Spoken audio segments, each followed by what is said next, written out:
Hello, my name is Brandon Ayres. I'm part of the cornea service at Wills Eye Hospital and Ophthalmic Partners of Pennsylvania. And welcome to our podcast, Best Practices in Keratoconus Management. Now, on this podcast, we're going to describe and talk about a variety of topics surrounding keratoconus management, and collagen cross-linking. And I like to reach out across the country and get tips and tricks from various friends and see how they do things, what works for them, what doesn't work for them, and how they're managing their keratoconus patients. Now, we already talked about the quarterback who helps you find these patients and organize your patients. And if you missed that podcast, make sure you go back and listen to it. Now, today's topic is going to be schedule optimization for that progressive keratoconus patient. How do we fit these patients into an already very busy schedule, and how do we get those procedures done? Essentially, it's how do we fit 25 hours in the day and 8 days in the week. Now, my expert today is Dr. Eva Kim. She's one of the doctors and cornea specialists at Icon Eye Care out in Colorado. Now, she's been very busy with her training. She did her medical training at University of California, San Francisco, went all the way out to Boston to do her residency. Then she came all the way back to UCSF to do her fellowship in uveitis and cornea and external disease. So, Dr. Kim, thank you so much for joining me. Why don't you take a couple of minutes to introduce yourself and tell me how keratoconus and keratoconus management fits into your busy schedule and into your practice. Thank you so much, Dr. Ayres. I'm happy to be here. My name is Dr. Eva Kim. I've been practicing for just under 20 years. Thank you for the introduction. I practice in Denver, Colorado, and my group, we have 6 clinics around the Denver metro area, and we have an ASC that we own. I not only am an ophthalmologist, cornea specialist, uveitis specialist, and refractive surgeon, I'm also the director of operations for my region. So I'm constantly thinking about, how can we be as efficient as possible? How can we take care of our patients, the best care of our patients efficiently? And, so I'm constantly thinking about how to make all those things work. So Eva, that sounds pretty busy, so it sounds like you because of the practice you're in, you've generated some of your own patients by having a high volume refractive practice. So you get some of the post-refractive ectasia, but also bringing in keratoconus, maybe of your own, and from referring practices around the area. Now, I know for myself, and I can only speak for me, my schedule's horrible. We'll often start seeing patients at 6:15, 6:30, 7, pretty routinely, and sometimes we'll see patients out till, it's whenever we're finished. And sometimes that's 5, 6, 7 o'clock. So the schedule already seems like it's busy. So efficiency is really important. And I don't want to bring patients back over and over again. I want to get as much done as I can that day. So for me, when I'm seeing somebody with keratoconus, I want to know as much as I can about that patient, document what I need that day so I don't have to bring them back. I mean, it's just going to delay their care. It's going to delay what they need. And then, there are some cases where it requires follow up in 4 months. Let's see if you're progressing. But most of these younger patients, we know they're getting worse, and we really want to document progression. So what are the tips and tricks that you've learned for trying to see that first consult when that patient first comes in so that you can document progression to try and get that procedure approved and set up and then done as efficiently as possible? Brennan, that's a great question. So it depends on the population. So for the ectasia patients, these are patients, for instance, if they have been with our group through the years because they had LASIK with us 15 years ago, we have multiple years of topographies and manifest refractions.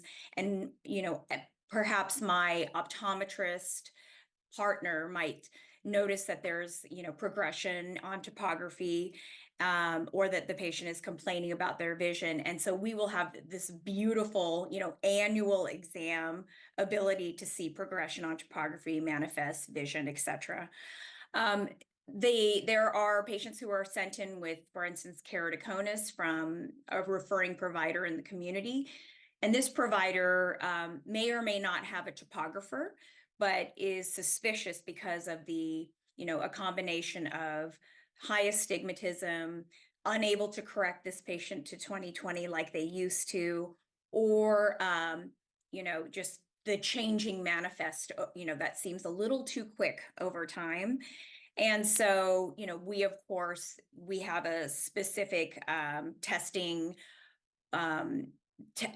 schedule for these patients where they'll come in and, without, if it's a cross-linking consult, of course, manifest refraction is done, and vision and topography and, retinal photography and dilation, etc. But, I'm lucky enough to have a beautiful G4 topography and see that, it's pathognomonic, right? That this person has very serious keratoconus. If we don't actually have any topographies to follow, a lot of times we can follow just the patient's description of their vision and the changing of the glasses and contacts. So that's one of my favorite things. And we're really blessed. I've got topographers and tomographers coming out of my ears. We can get an OPD scan, I can get nitrace, I can get a Pentacam. And sometimes the referring doc does try. Like they'll fax over a topography, which always comes over black and white, and you're like, well, at least they tried. Or maybe you're comparing an OPD scan versus your Pentacam, or fill in the blank. And so it's not really comparing apples to apples, and you're not quite sure. But I love manifest refraction. But I've had to retrain, and let me know if you've done the same thing. We used to never check manifest refractions. As a patient coming in to a cornea specialist, it was usually, it's time for you to have surgery. So like, it didn't matter what the cornea looked like. I can get a corneal transplant approved like that. I just say you need one, patient goes, okay, and we go do it, and we don't have any issues. So we never really had to focus on, what the manifest refraction is. And now it drives me nuts when my technicians write MR, like, MR manifest refraction equals no improvement. I'm like, that is not good enough anymore. I want to know what that manifest refraction is, and I want to know what the vision is. Because if the vision's getting worse with the same manifest refraction, that might be progression of keratoconus. If the vision is the same with a different refraction, I want to know what that difference is. And if they didn't come in with records, we can at least use their glasses, read the glasses, see what they are. And I mean, what progressing keratoconus patient doesn't have a change in sphere or cylinder or axis, right? Like, they all do. So for me, that's been a really easy way of trying to document on that first visit that this patient is progressing, right? And of course, I'm talking about that teen to 20, maybe early 30-year-old keratoconus patient. I'm not talking about your cataract age keratoconus patient. That's a different scenario. Are you finding refraction to be valuable in your practice as well? And are you having to retrain your technical staff to check things that they probably wouldn't have done before for your keratoconus patients? I think we've trained them from the beginning. Well, I that's mean, better. we've You're been better than really, me, because I didn't. I had to retrain. we've been really lucky, and I'm not going to take the credit. We have as many optometrists in our group as we have ophthalmologists, and so they are tasked with making sure that our technicians are comfortable and excellent at manifest refraction. And so any of my patients that are referred in or that come into us will have their glasses read, like you were saying, their most recent manifest done as they're sitting in our office. And I like to compare those to see if there's a difference, and difference in their best corrected visual acuity. And it's interesting that you bring it up, because obviously I do that because I want to show that there's been progression, but I've almost never really thought about it as that way, because I'm always following the topography. But I mean, that is the why I do it. That's why I check it, for that exact reason. All right. So patients there, we've documented progression. It's time to get down to getting the procedure done. Now, you already mentioned, it sounds like you've got a pretty sweet setup for getting these cases done, but what does that look like for you? How do you get patients in and treated? Are you doing this side by side in the office or on OR days? What's the trick at getting these cases approved and then done in an efficient manner? So once I determine that this keratoconus or ectasia patient needs corneal cross-linking, I will explain the procedure to the patient, make sure that they are interested in having the procedure, which almost 100% of the time they are very motivated to have this procedure to slow or stop progression. I will then and walk the patient to my surgical scheduler, where the patient will sit down and be further educated, sometimes with some videos. Our schedulers are very, very educated on this procedure, just because I might sign up 2 or 3 in one day. And so they're almost as familiar with the process as a cataract surgery patient.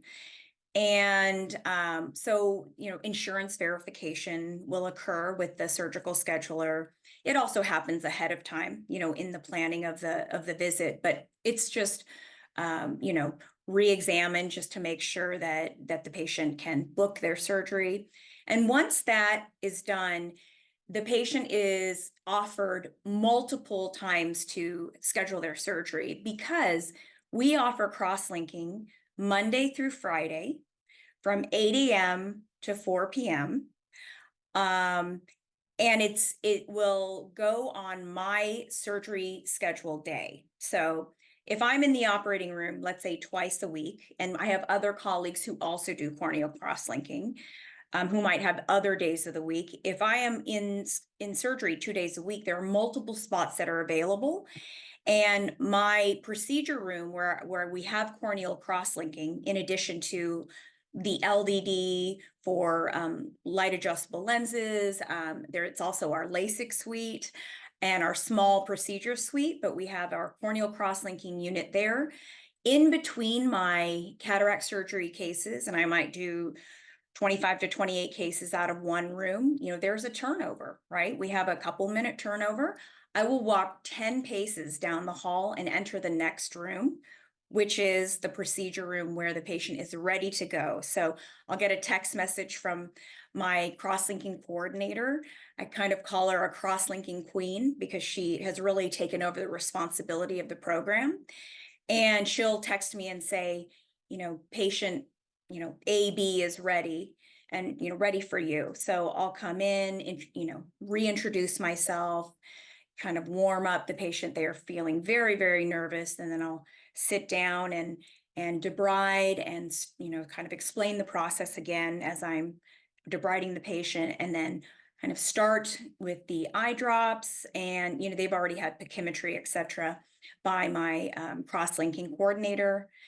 And then I'll say, I'm going to, my part is done. I'm going to have Michelle sit here and continue the case, which I've already explained to the patient ahead of time, so they're not worried, like, oh, where did Dr. Kim go? Why is she leaving? They understand that I'm going to have an assistant help through this process.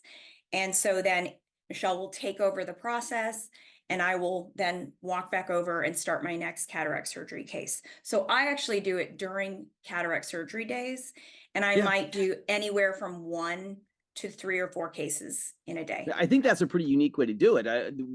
That doesn't work for me. The way that we do our surgeries, we're often off site. It's not close to my office, and we don't have a procedure room or an open OR to do it. But that's a really efficient way to do it. And it sounds like you have an excellent coordinator who's helping you do this. And, shameless plug for a prior podcast. That sounds like she is your kind of cross-linking quarterback who's organizing everything. So Yes. shameless plug is, if you didn't listen to that podcast, go back and watch it. But that's your quarterback there. Yeah. For me, I have to do these during an office day. I would love to switch it to an OR day. That sounds fantastic, but it would take a lot of work for me to reorganize my day. So we will do cross-linking, or I will do cross-linking, and my colleagues do the same thing on a day that we are seeing patients in the office. And we have a room that's dedicated to collagen cross-linking. That's where our light is, and we'll just sit people in the exam chair, and we'll do our epithelial debridement at the slit lamp. Some people will actually turn the chair, lean it back, and do it manually when the patient's reclined, but I just use the slit lamp. And then we recline the chair, and we start doing the drops. And once, just like yourself, I have an assistant who is very helpful with the procedure. Once I make the epithelial defect and I start the drops, then my assistant will take over and complete the drops, check pachymetry, and then I will always come back and check on the patient in between my other patients in the office. And it actually works pretty well. because we're bouncing from room to room, and so I keep checking into the patient. I make sure that I'm there for all the critical parts. I put the lid speculum in, I adjust the light, I turn the light on. I keep checking in so they know that I'm present.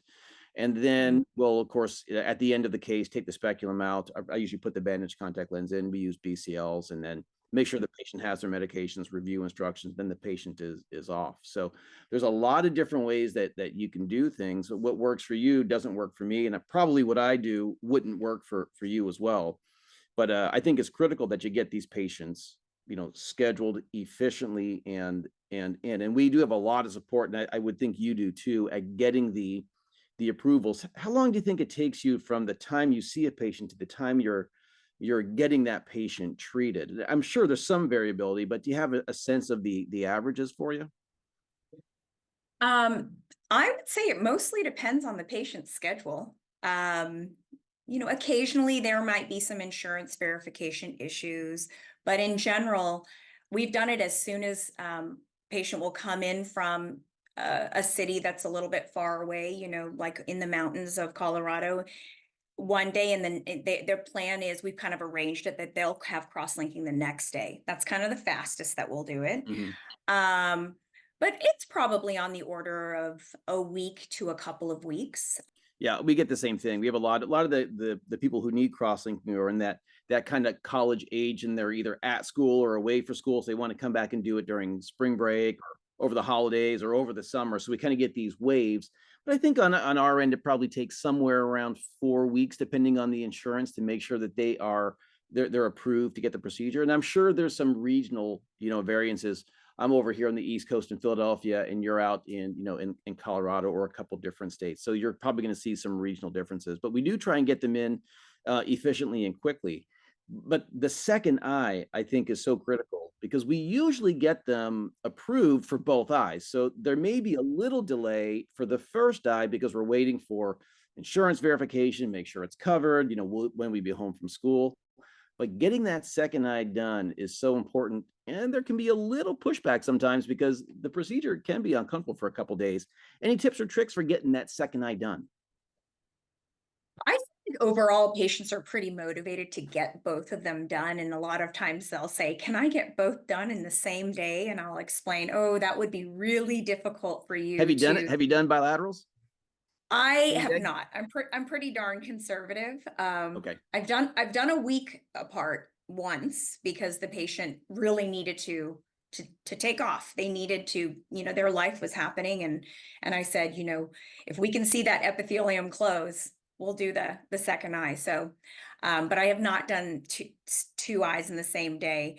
Okay. I would say we're typically doing about 2 months apart. So we try and get them done pretty quickly if we can. You do Okay, have to let them forget a little bit because it's not the most enjoyable first day or two, but within 2 or 3 days, they're usually pretty comfortable. So I try and push them to get that second eye done 4 to 6 weeks, I would say. And we have done a handful of bilaterals. And I didn't have a good reason for the patient. The patient came, he's like, hey, is it going to hurt? I'm like, yeah, it's going to hurt for a couple of days. He's like, is it worse when you do both eyes? I don't really know. I don't have that much time. Can I just get both eyes done? And I couldn't think of a good reason to say no. I'm like, I would do bilateral PRK. I would do bilateral sure. LASIK. I'm like, sure, we'll do it for you. You'll be here for a little while, because we're going to have to treat both eyes. And he's like, that's okay. I got nothing to do. And so it actually worked just fine. But it's good to know that you are doing that, and Yeah, you're not that alone if you if you I do can bilateral. You feel could, Ayres does it. He said it on a podcast. I can go back and I can get it. exactly. All right. Well, thank you so much for joining me. I know you've got some time constraints. You got lots to do. Sounds like your schedule is super, super busy. So, I'd once again like to thank Dr. Eva Kim for such an awesome episode, and kindly remind the audience to provide your feedback through the link in the description below. All right. Once again, my name is Brandon Ayres. I'm from the Cornea Service at Wills Eye Hospital and Ophthalmic Partners of Pennsylvania. Thank you so much for joining me on Best Practices in Keratoconus Management podcast. Thanks for joining, guys.